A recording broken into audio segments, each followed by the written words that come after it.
What's up everyone, it's Grim Reaper Sage here. This is my 3-minute review for Revenge of the Savage Planet. Huge shout out to Renaissance PR and Press Engine who are kind enough to give me the code. Publisher and developer is Raccoon Logic Studios. Release date is the 8th of the 5th, 2025. This is the PS5 version. It's £34.99. So story I found was interesting and fun. Skills are cool, they all have their own uses. There's actually quite a lot of skills, which is quite nice. Controls are easy to pick up and learn, so it's not too complex, which is always good.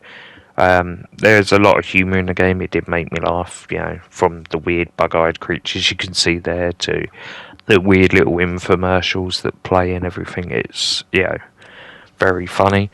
The world is fun to explore. It does feel alive. There's a lot of stuff to find and gather, like resources, certain plants and that to give you vitality, so health, and then upgrade your health and stuff like that, so it's really good. And the creatures, like you saw just there, they all have their own look and own uses.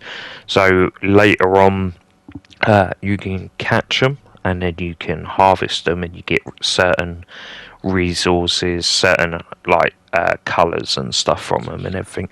But again, they all have their own uses. Like you can herd some of them into others and do stuff like that. So it's really good. Couple negatives, however, though. For me, the combat was a bit basic and did feel a bit dull. And the humour may not land for everyone. I did play quite a bunch of this with my mate, and so I found it quite funny. He wasn't really in love with the humour. He found it kind of grating, so that's one of the cons, that it may not land for everyone and everything.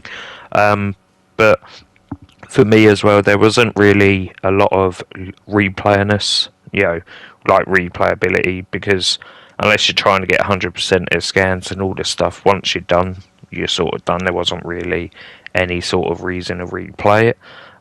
Overall, that's why I'd put it as a weight on a sale, just because of that. Obviously, if you've got an Xbox, it is on Game Pass, so same as most things. If it's on Game Pass, give it a pump because you're already paying for the service. Obviously, I based mine on the PS5 version because that's what I've got.